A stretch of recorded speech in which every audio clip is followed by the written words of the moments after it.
What's up, and welcome to episode 284 of First Geek for 11. We got two culturally equivalent news topics for today, Oh but I'm yeah. not going through them by myself. I'm here, as always, with Emma from West Coast Best Coast. How you doing?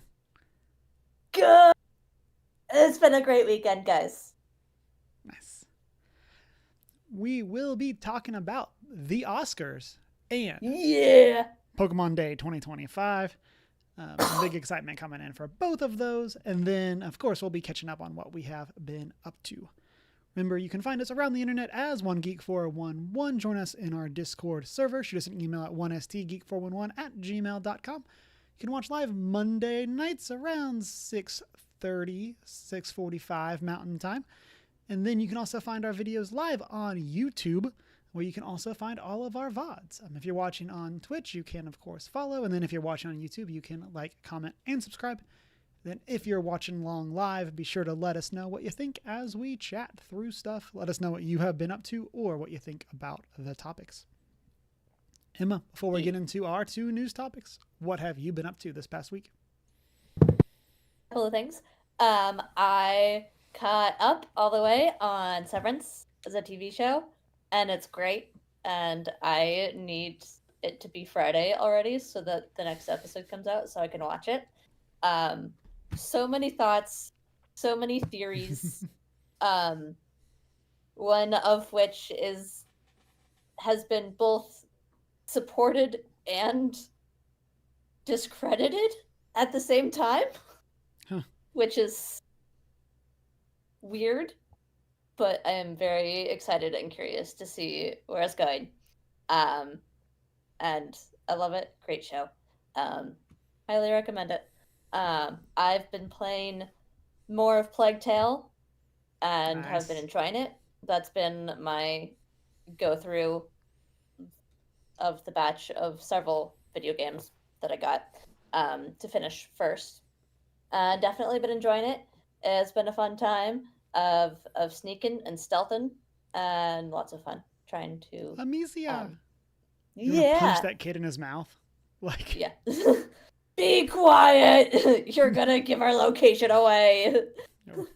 no. How like Atreus in God of War 2018 gets a lot of flack for being a dumb kid, and I feel that same way every time the brother says Amicia.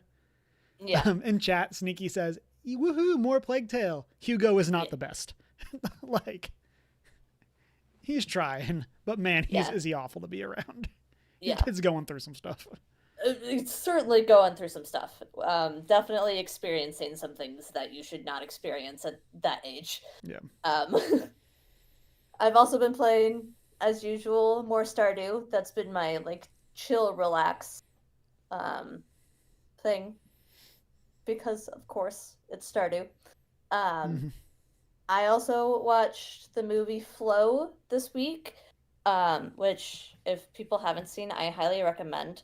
It is an amazing movie that I will talk a little bit more about later in terms of the Oscars, but it was made entirely in a game engine, which is amazing. that's pretty cool. Um, and it's an international film, and there's no dialogue. Super cool, super great. Highly recommend it. And then, of course, I watched the Oscars last night, slash, pretty much all of yesterday.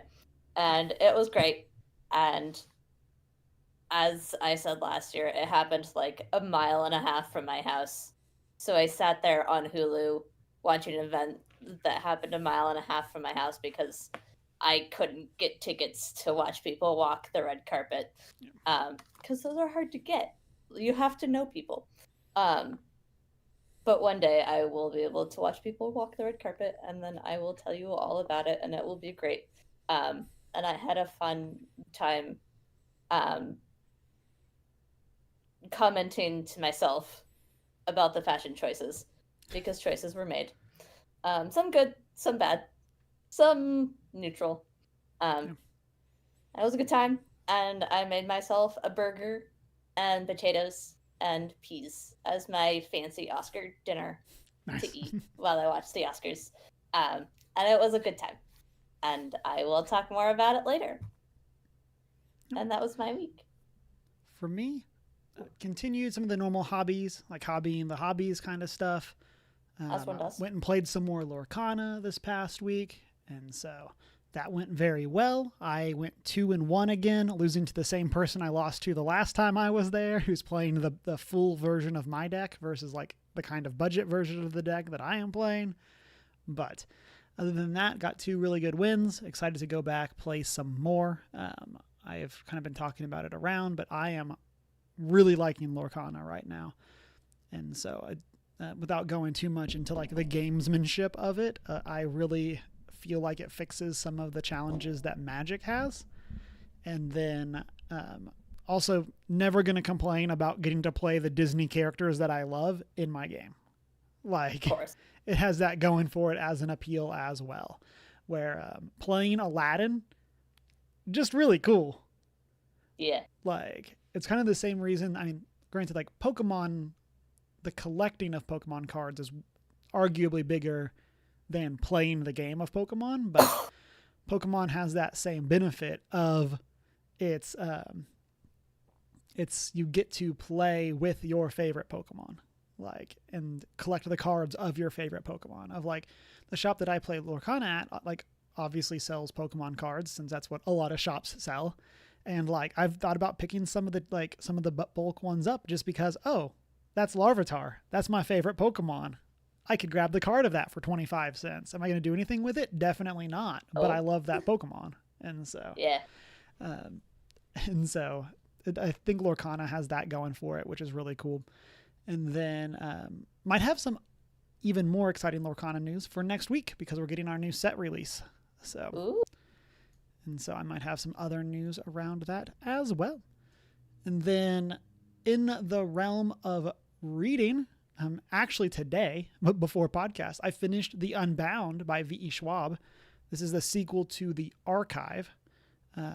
And it's like a duology. I don't think there's any plans for a third one. And the big reason I want to bring this up is I think this is the final V.E. Schwab book that I have to complete my goal of reading all of her non-children's books. Nice. And so as I need to again go and confirm, but I do believe I have finally completed my quest of finishing her catalog of books. And proud of you. Yeah. Granted, Bury Our Bones is about to come out in like 3 months or whatever. So there's about to be a new one, which I'm super excited for. Yeah, so I believe I have finished that. And then Saturday was a very fun, busy day. I'll call out 2 things. In chat, Sneaky says, I can do a ranked list of the books. That's a really good idea. Ooh. That might just need to be a Sunday stream or something over on Cameron plus Deanna. But yeah, I had not thought of doing that, but I like that idea a lot. So we'll circle back to that. Because there is enough to do a tier list. And so, but yeah, so Saturday evening was Mad Bird's book club. And so for that book club, we all read different books that fit a theme. And then we talk about those books and what we liked and didn't like. And whereas our book clubs here, remember, you can go check out A Study in Drowning that we recorded last week. Here's the hands so that I can hopefully find this when I'm doing stuff later. For our book clubs, we all read the same book and we talk about it with spoilers, with all of this stuff. For that book club, since everyone theoretically could be reading completely different books, and so far we've only had 2 people read the same book in each of the book clubs that we've done. Then everybody else has done different books. Because of that, a lot of it is like talking about what you liked about the book without going into spoilers, and then trying to like pitch others on the book. So it's almost like persuasive essays of like, here is why this book is really cool and why I think other people should go and check it out. And so it's very fun to do. And so for February, our theme was books by Black authors or fantasy books. And so some of us are actually bringing multiple, like 1 per topic, especially when the second topic is fantasy. And so I had read Infinity Alchemist by Kaysen Collender. as my main book. That is a book by a Black author and is also fantasy. And then I also talked about Assistant to the Villain, which I know I've talked about on here a couple times. And so those were my books. And then I also today started one of my books for the next topic, which is dystopia or historical fiction.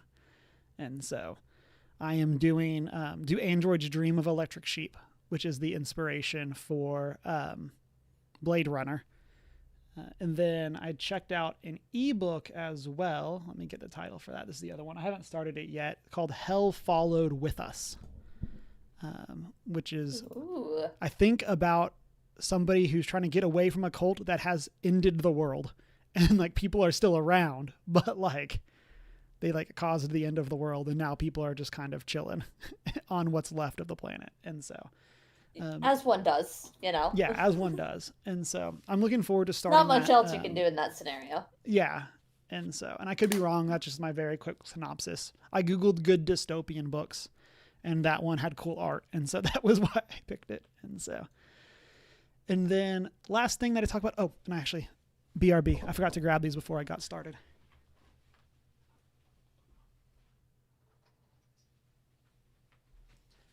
Okay. So my last thing is we had Marvel Multiverse Session 2, my Marvel in-person TTRPG group, and that was a lot of fun. We still have not managed to have all 4 of our players at a session. One of our players was sick this time, and so, but we had some great progress, had a lot of fun. Did I almost TPK the party twice? Yes. Oof. But they managed to survive. The thing I wanted to shout out is one of my players, he printed off a whole bunch of like 3D printed minis. So like we got like a ninja, we got like a soldier, then we got a little scientist.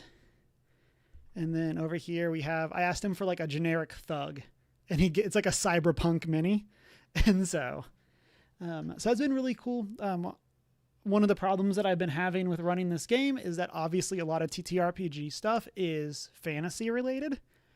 And so like, it's kind of hard to find, like realistic, like stuff, or even like, and then let alone actual superheroes is a whole other issue that I'm running into because it's hard to find hero clicks. And so, but yeah, so that's been super fun. It was a great session. Hopefully next time we can have all 4 players. And then we can have a lot of fun going through the rest of the story. But that is what I have been up to. Hit us up with what you have been up to, either in that comments section or in the live chat. And we'll talk about stuff over in the post show. But yeah. Let's jump into our news topics for the week. Emma, why don't you kick us off? Yeah. Oscars week. This is my Super Bowl of the year, which makes sense because I am indeed the film person. As I told my family yesterday. Apologies for the spam texts. My major sporting event has started. Because that's basically what it is for me. It was great, as I mentioned earlier. It started... This was one of the best Oscar openings I have ever witnessed. And it was so simple and just not over the top because it was Ariana and Cynthia singing a couple of Wicked songs, ending with Defying Gravity, and it was amazing. And I loved it, and it was great. And they had these amazing dresses on.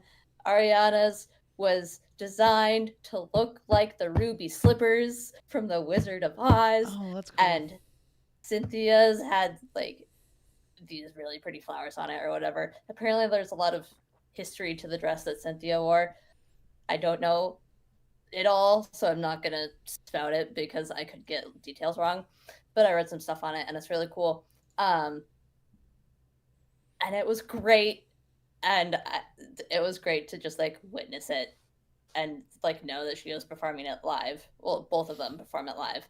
And it was amazing. And it was just them singing and doing what they do best.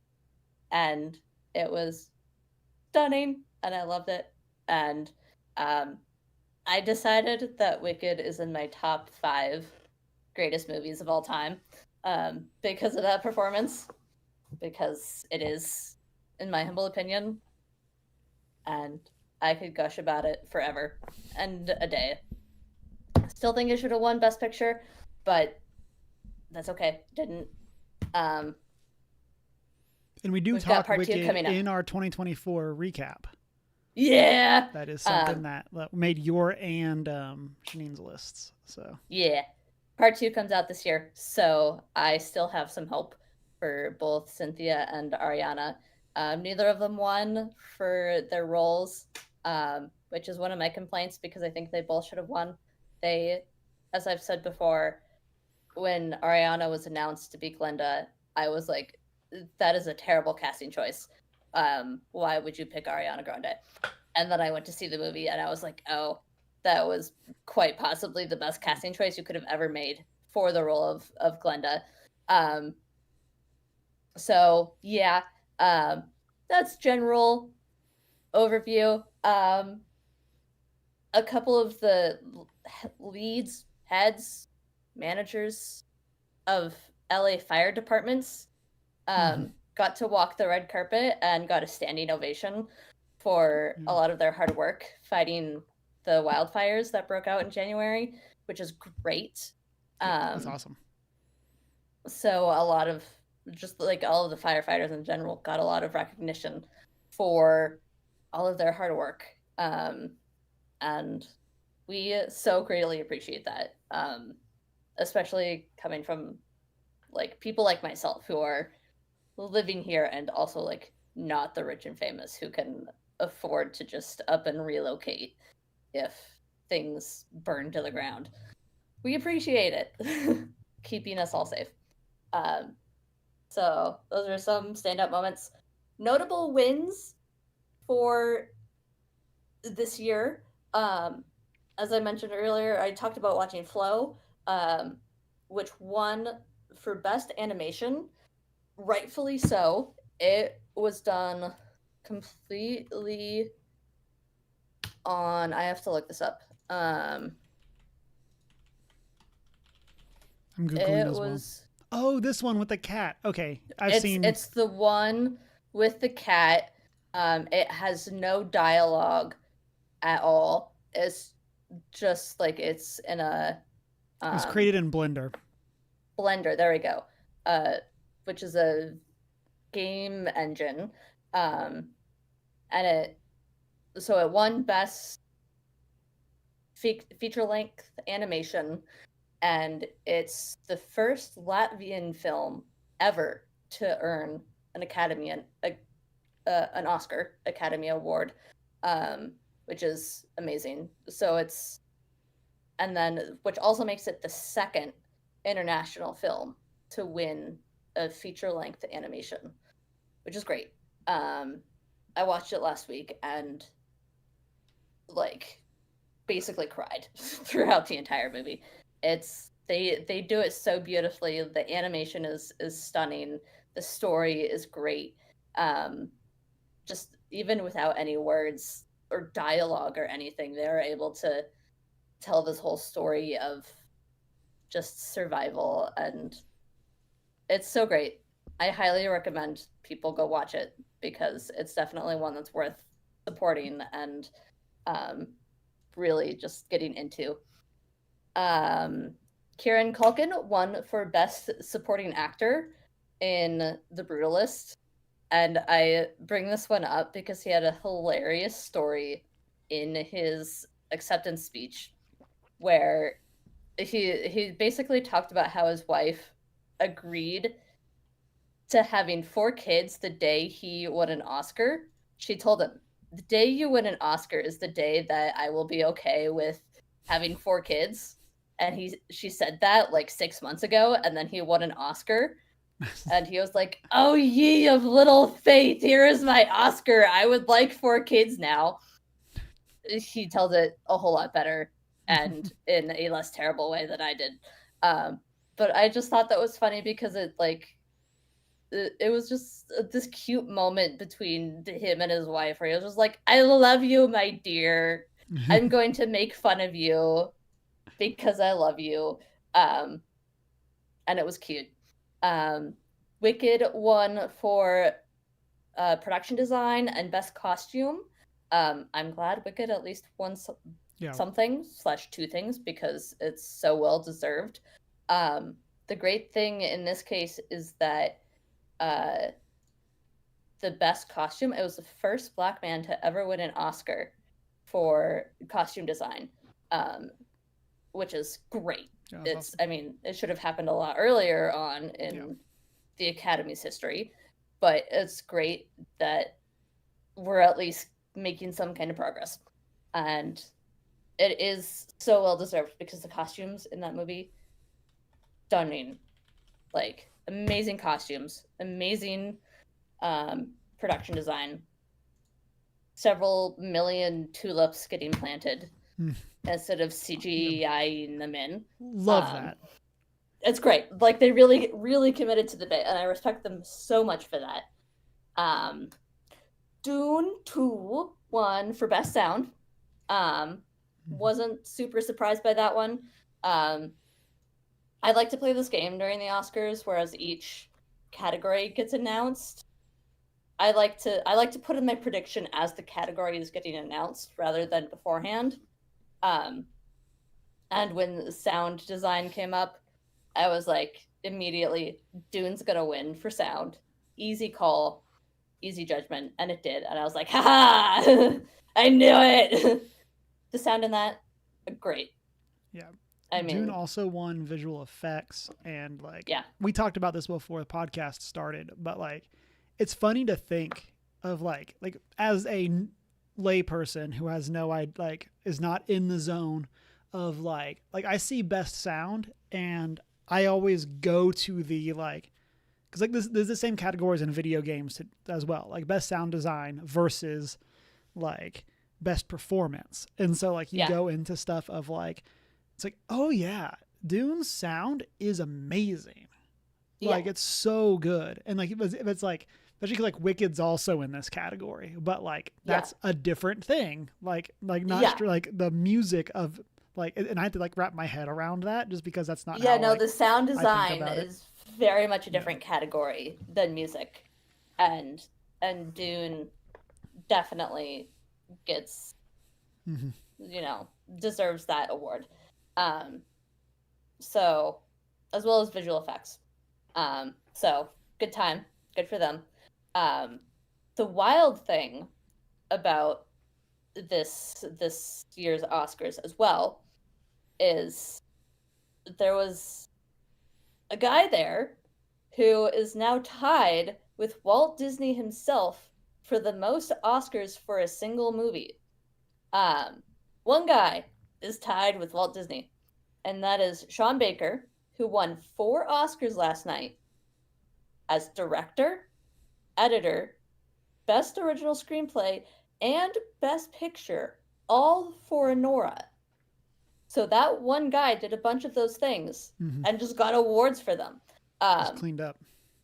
Yeah, he worked his butt off in this movie, clearly. And he had the best line of the night, in my humble opinion, as an editor. I say that because I'm biased. When he won for best editor, one of his lines was, I saved this movie in the edit. And I sent a text to like 4 different friends with that quote. And the commentary, I feel that deep in my soul, in all caps. And one of my editing friends was like, yeah. And it's made even more hilarious by the fact that he also directed the movie. So normally editors only say that when their director is being a pain in the butt. So he was saying that about himself as a director. Which he can say. Like, which he can say. No. As well as just being an editor of like, people like, if you say that to an editor, I saved this movie in the edit, an editor will nod and sigh and be like, Yeah, I understand what you mean there, because it's lots of 13-hour days, shifting through thousands of hours of footage, Mm-hmm. and you know that footage like the back of your hand, and you know, oh, if the director wants to change the scene to, from one tone to another tone, you know exactly what footage you need to pull and replace to make that happen. Mm-hmm. But you also know that while the director is really stuck on keeping this one specific scene in there, you know that that scene isn't helping the story. And there's a lot that goes into the editing of like, you got to be smart about when to play your cards and how. And so just the statement, I saved this film in the edit, is like, I felt it so deep in my soul, and I was like, you understand the editing, and I love you so much for it, and it's clearly well deserved that you get the editing Oscar. So I always loved that section, especially after they had it happen during an ad break a couple years ago, and then people got mad at them for having the editing Oscar section just occurred during ads, which they changed then after outcry. Um, Thank you. because I was one of those people, and I was like, no, I want to see the editing Oscar. Give that to me. That is That's my always, profession. yeah. And broadly speaking, I have the same complaints for the Game Awards as kind of like the Premier Video Game Awards. It's like the exact same problem, because it's, if you're an awards show, why are you not showing the awards? Yeah. Like the awards, the category of awards should highlight what you want to see people improve. Like Yeah. if you don't want to get better directors, don't have an award for best director. So like if you Yeah. want to like train people and have people strive to be a better editor, you should reward them for that, and then you Yeah. should have that award be something that is seen, so that then the people And will then when you strive for have that. an editor in their acceptance speech say something that Yep. editors feel deep within their souls across, the planet, that is like, yeah, that person understands. And then other editors want to keep doing their thing because they see that hard work pays off. Mm-hmm. Yeah. I have loved watching the Oscars for years. Again, it has been my Super Bowl event every year for as long as I can remember, to the point that my mom has even started watching with me. Um, so I could talk about so much of this for hours and hours. Um, Complaints, aside from Wicked not getting more love, um, is I don't understand why the movie Emilia Perez was nominated for stuff. Um, Mostly in the sense that it is so widely regarded as such a poorly done movie. And it centers around several Mexican women, but it's made by French people. And it so does not understand Mexican culture, um, that, like, it's one of those movies and events that has banded Mexicans together in saying, we hate this movie. Like, this does not represent who we are as a people. Um, that I even saw a video last night of like an Oscar watch party that was happening somewhere in Mexico, and they would cheer every time Emilia Perez lost in a category. Like, that's how rough this movie Yep. is. Like, they set out to make a movie with great intentions. Like, their intentions were great. They just didn't carry those great intentions, words are hard, all the way through to the end. It won 2 Oscars? 2 or 3. Mm-hmm. I'm going to go with 2. Low I think end. it was 2, because I think I saw Zoe Yeah, it was the was first Zoe. Dominican person to win, and it was, and that piece said it was also one of only 2 for Yeah. film. And then the other was songwriting, or the best songwriting or whatever, which that one blows me away. Um because this existed in in the same category as Wicked, and it's the songwriting is far and as well as with a movie that had a song by Elton John in it, which was also amazing. So this existed in a category with stuff that was high end, top quality stuff, and it won over those. And it really like people it's this whole complex thing where it was one of those scenarios where anonymous Oscar voters had admitted to the fact that they hadn't even watched Amelia Perez all the way through, and they voted for it in that category over things like Wicked, which blows my mind. So when I love the Oscars, but when I say it is a very political event, I mean it. Like they go for the throat when it comes to the Oscars, and Emilia Perez is, as a movie, one of those examples of the whole thing being politicized within the film industry. Mm-hmm. So that's my biggest complaint, is that something that even the general audience and general people can look at and go, I can't finish this movie. It's just so rough. And yet it's out here winning Oscars when it had a terrible opening weekend in comparison to the majority of other things out there. That's my biggest complaint. Again, storyline, like there's stuff about it that like I can see where they're trying to get to and what they wanted to do with it. It just wasn't successfully pulled off. So that's my biggest complaint. And that's a general overview of my opinions of the Oscars. I can't wait for next year.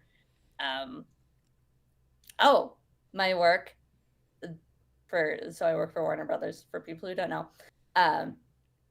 When I went into work on Thursday, they had rolled out a little red carpet in front of the doors going in, because we had a couple of films that were nominated for various things, and they had a little sign out front that said, "It's your time to walk the red carpet. We want to thank you for all your hard work. Like, we want to recognize you guys too. Like, even though like you may not be directly involved with the Oscars, like we want to thank you too, because we wouldn't have gotten where we are without all of our hard workers." So it was fun. We got a cute I got to walk down my own little version of the red carpet going into work on Thursday, and it was great. And I was just like, yeah, I did it, guys. I walked the red carpet. Love that. That's super fun. Yeah.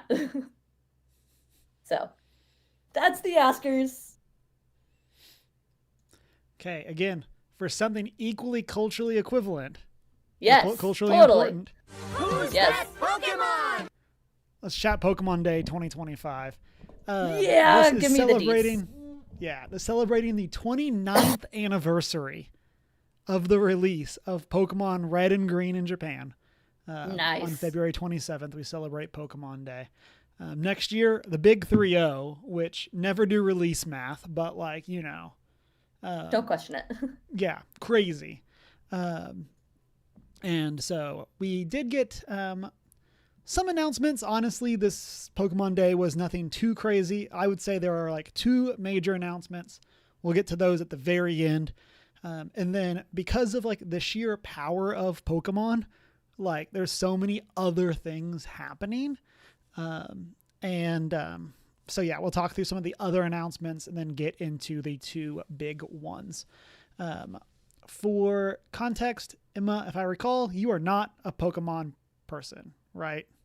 Familiar, like I've played the Game Boy Advance like back when it was still pixelated. Okay. And a couple of the Switch games. So like I have a decent functioning understanding of the games. Okay, cool. That's more than I thought. Yeah. But, Yeah. okay. Like So- I was a Pokemon kid before I was a Wii kid. Oh, okay. For me, Pokemon is probably my first fandom. Like, while by no means is it my biggest fandom now, it definitely was the first one. Pokemon Gold was the first game I put 200 hours in. Behind me, I have a Mew and Mewtwo poster. I have my original Pokemon Blue right there. And then, of course, over here, I have some Funko Pokemon as well. And so, yeah. And so we got some, like I said, 2 big announcements. Then we kind of got some updates for other stuff. We got some information on an update coming to Pokemon Cafe Remix.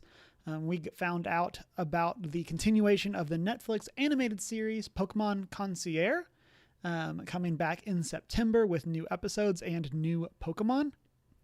And so this is something, Emma, that like, I don't know if this is like remotely on your radar, but you might find this like really interesting because it's actually like a stop motion Pokemon show. Like, from like a filmmaking standpoint, I could see this. Like, I love stop watched, motion. yeah, I've only watched like 1 episode. I mean, I think they've put some on their YouTube for a limited time. But yeah, this is something that like might be right up your alley as like a film person. This is related, I swear. Wallace and Gromit won a BAFTA this year. Oh, So nice. that's related in the award shows and stop motion ways. I figured I would share that. Oh. Continue. We got a kind of scary announcement for Pokemon Sleep about Darkrai versus Cresselia. So like the nightmare Pokemon versus the moon Pokemon. And so like it was a cool trailer, but like this game that's supposed to be all about having a calm and restful sleep, it's like the nightmare Pokemon is coming to get you. And so like that one was a little weird. We also continued the tradition of me getting baited by Pokemon Masters EX, because every single trailer for this game gets me. And they look so cool. And then it's revealed that it's Pokemon Masters EX. I'm like, I really don't want to play another mobile game. But like, it's so cool. And like this one had Groudon, Kyogre, and Rayquaza. And like, oh, it looked so cool. That game is celebrating their 5.5 year anniversary, which is bananas. We got the announcement of Suicune, Alolan Raichu, and Alcremie coming to Pokemon Unite, which is really cool as well. I really liked Pokemon Unite. It's the Pokemon MOBA. And so that was a lot of fun. Enjoyed streaming that with people when it was kind of newer, and it seems to have been keeping some amount of audience. They also announced a new mode. I think it's called like Race to 500. And I don't know if you can figure this out, what the goal of this mode is, but Is it to collect 500 Pokemon? you're racing to 500 points, but like they made it like the biggest emphasis in the trailer on like, and in this mode, first team to 500 points wins. Whoa. Never could have seen that coming with a mode called Race to 500 or like whatever it's Who called. would have thought? Yeah. There are some cool things that they're doing with the mode, but just like the way that they talked about it, it's like, yes, this is the mode. We are aware of what this mode means. Yes. And then we got the announcement of Triumphant Light coming to Pokemon TCG Pocket as its 4th expansion, and it has dropped. I think it dropped like the next day. And so this continues the way Pokemon Pocket is doing sets, where there's like a main set of booster packs, and then there's a like one supplementary pack that's kind of on the same theme. And so like for set 1, there are Mewtwo, Charizard, and Pikachu packs. Then they had Mew packs. Then the next set was Palkia and Dialga packs. And then this one was Arceus. And so they're kind of hitting that theme of like sticking with the various gens and having like an initial pack followed by a single one. And so that's been very cool. We also have been getting other continued content. We got the announcement that a ranked queue is coming to Pokemon Pocket, which is indeed a choice. I don't play a ton of like versus other people in this because like you don't really get much from it, and so it's not really worth the effort, IMO. But and choices then, certainly are being made. yes, yeah. We also got the announcement. They don't have this in the Polygon article, but we got the announcement of some mega Pokemon coming to the Pokemon TCG for the first time in a while, because those are going to be part of the next announcement, which is Pokemon Legends ZA, which is the sequel to Pokemon Legends Arceus, and then is also going to be following Gen 6, I believe. And so this is going to be taking place after that game, and then is going to be... so as like a design thing, Pokemon Legends Arceus was like in the past. And it's kind of about like you get sent back in time, and then you, because you understand Pokemon from being from the future, you kind of help these people come to understand Pokemon. And this is like the opposite. So it's kind of like what's like the legend here is that like we're actually in the future of this timeline. And so interesting, of like the normal timeline. And so I'm very curious to how that's going to go. The majority of the game is going to be set in a single city compared to Pokemon Legends Arceus. It's like Pokemon version France. Yes. Yeah. You're correct. I was just having a conversation with some people. I was out of Friends. Oh, this is something else I did this week. I watched Hundreds of Beavers. Would recommend. But we talked about this coming out, and this friend of mine had her biggest complaint about all of it is that the outfits are very American for what is supposed to be Pokemon France. So I'm just throwing that out there. Hopefully the outfit, like Pokemon Legends Arceus had some cool outfits, but Pokemon Scarlet Violet did not. And so I'm really hoping that that the outfits that we see in this trailer are just like the starting ones, and we're going to get some very cool stuff once we get farther into the game. And then this takes place in Lumiose City, which is Pokemon Paris. And then we also got the reveal that the starters for this game are going to be Totodile, Chikorita, and Tepig, which is indeed a collection of starters that you could do for this game. Okay. So part of like the Legends twist is that it's not the starters from that region. It's like different ones, and then you get like a different take on the starter. Like as like the final evolution, it gets like different typing. Oh, like a regional difference. Like a regional variant. So for example, in Arceus, we had Cyndaquil, which is one of the Gen 2 starters, who is just a normal fire type when they become Typhlosion. But in this one, they became Fire Ghost. And so like they gained a different type. And so it's interesting. It's cool. I'm excited to see what they're going to do. It's very weird to me that we're getting Totodile and Chikorita here, which are the other two Gen 2 starters. And then Tepig is also a weird choice, IMO, because like other than Totodile, I feel like this is pick the starters that no one cares about. Of like, I feel like no one is a Chikorita fan, and Tepig had the I don't know. It's not Tepig's fault, but Tepig was the third in a row firefighting starter. And so like we really didn't need another one, and it just kind of became, this is a generic thing of like maybe people that like the anime or something like it, but like I feel like this is a super weird choice, whereas I feel like Arceus had very good, very diverse starters that a lot of people liked. But I will be picking Totodile. Because they are adorable. Best little alligator boy. My default is always fire, regardless of who it actually is. Yeah. And like when I played Gen 5, I picked Tepig. Like that was my that was one of the ones that like I went through.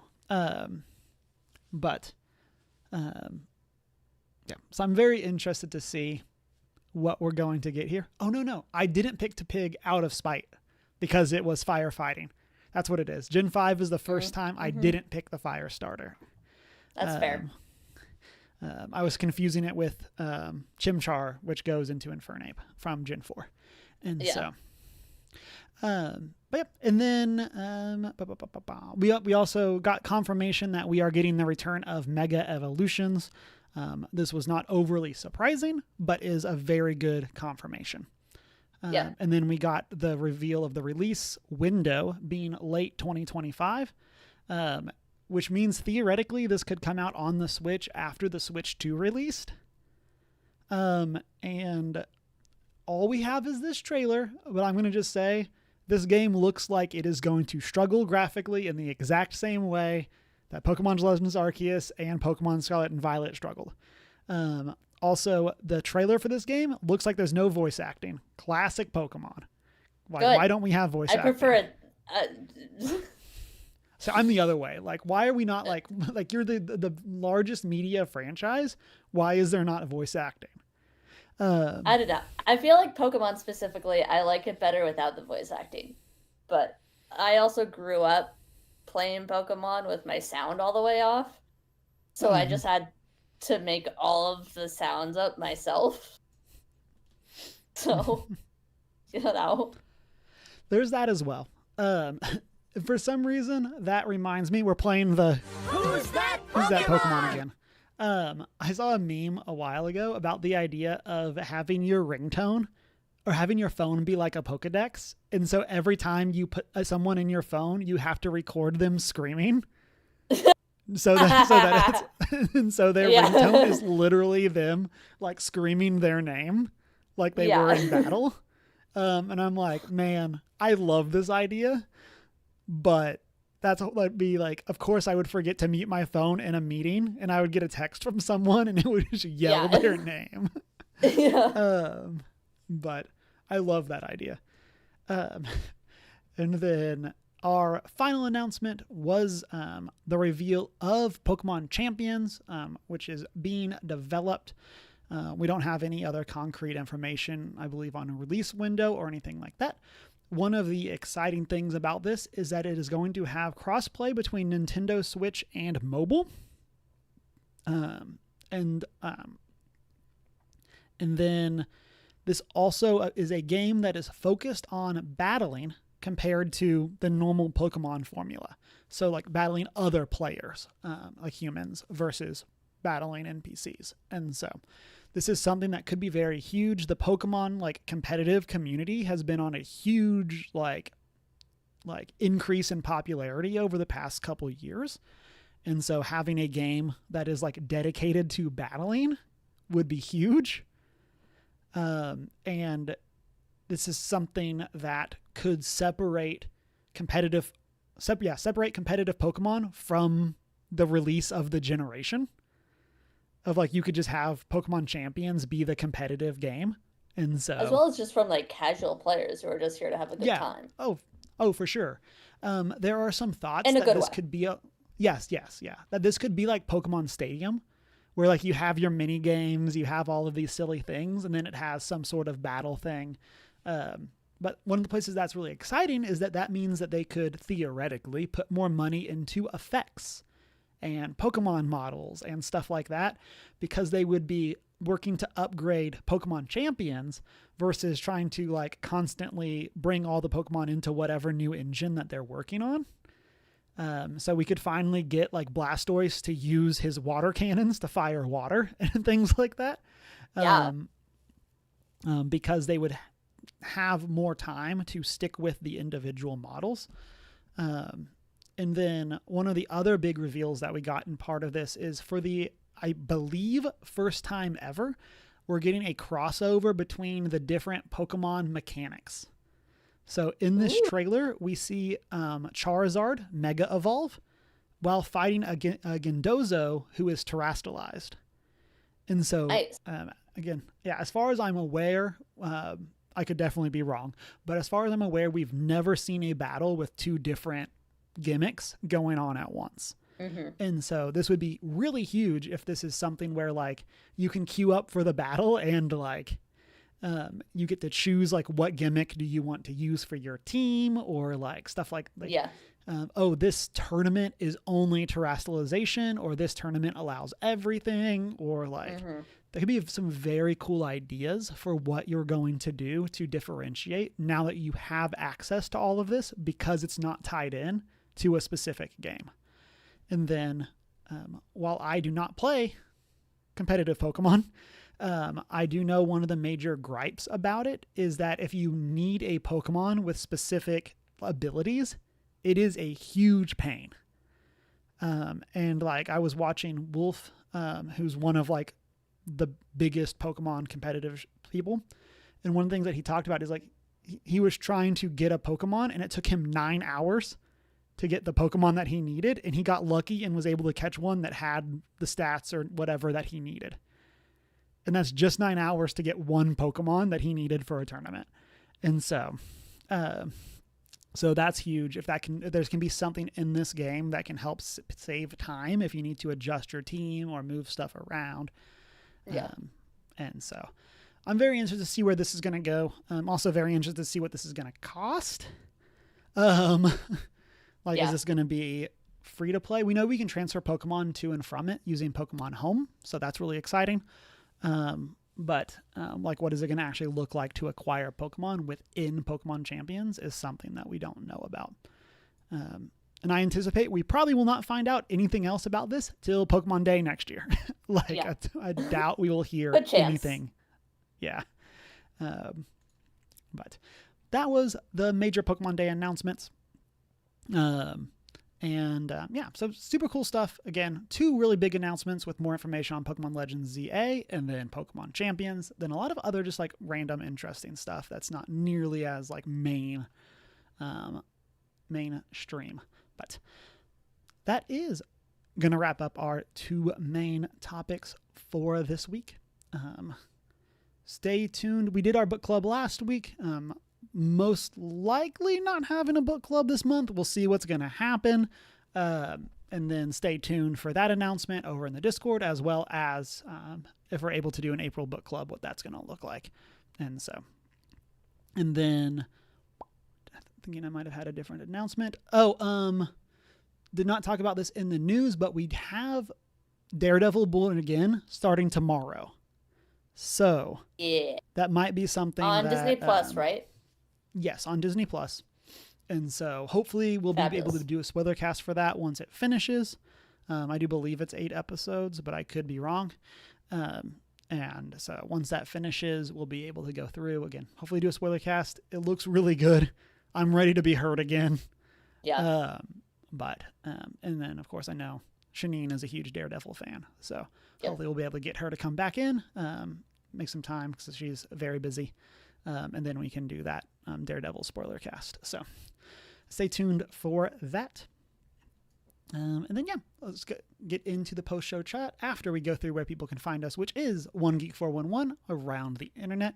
You can join that Discord server, shoot us an email at 1stgeek411@gmail.com. Check out the Redbubble store, watch live on Twitch and YouTube, and then watch the VODs over on YouTube. Then you can find us at our personal social media. Mine is Hugh Marwittill. Not prepared with an eye on the prepared on all platforms. It's been a great week. Support your local movie theater. Looks like Team Rocket's Rocket's blasting off again.